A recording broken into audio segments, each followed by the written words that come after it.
I'm Steph, and as part of our Yoga Foundation series, we're working on mountain pose, Tadasana today. So friends, let's hop on the mat and get to it. Mountain pose is such an important posture in yoga.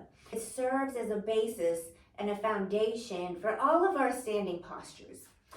So mountain pose is all about establishing some healthy length in the spine and some balance, and just finding that stillness, the stillness of a mountain. And it's important to know that everyone's spine looks differently. So some of us have a lot of curvature in the spine, and some of us have more of like a straight line, and we have curvature in different places.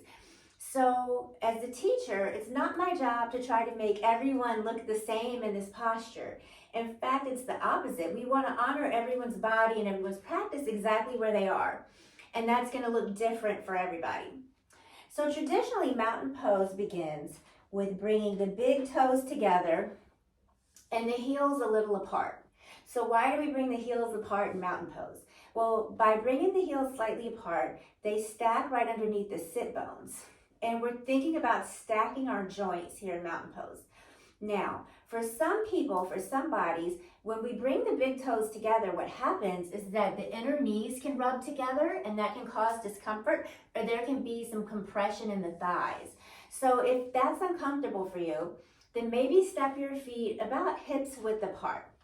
So try it both ways and figure out which is right for you. If it feels better with the feet hips distance apart, then that's where you are in mountain pose. And there's not a right or a wrong. There's not a better or worse way to do this. It's all about honoring your body. So once you get your feet set up, then imagine that you're going to lift up through the quadriceps. So you pull up the quadriceps off the kneecap and start engaging the quadriceps to lift them up. The hips stack right underneath the ankles. And we want to think about bringing like one hand maybe to the low back, the sacrum, and one hand to the belly. So here, the tailbone is going to go down and the belly is going to lift up. But it's not an exaggerated thing. So we don't want a big pelvic tilt here. But the tailbone does go slightly down. So we don't want to flatten any curves that we have, but we do want to make sure that the tailbone isn't popping back. We don't want to pop back and create more of a curve in the back than needs to be there. And so to do this, we engage the belly first. And as you engage the belly and like draw the pubic bone up, you'll find that the tailbone naturally goes down. So pubic bone up, tailbone down, lift, lift, lift, lift. And then the ribs may tend to pop here.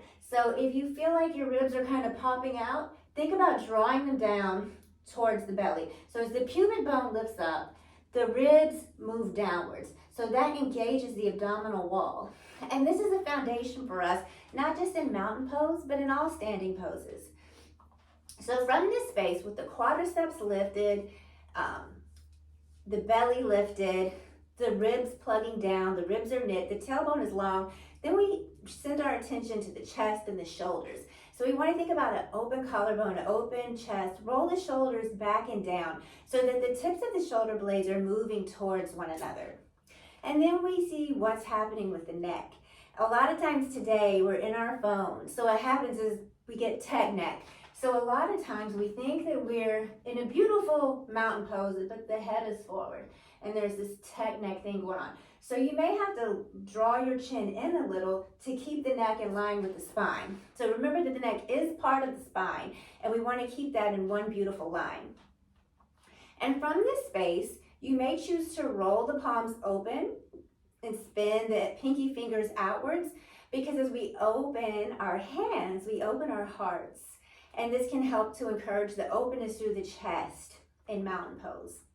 And once you get here, keep checking back in with your feet. Maybe even lift your toes. See if you can spread the pinky toe out a little further and just rock back and forth a little here before grounding through the toes.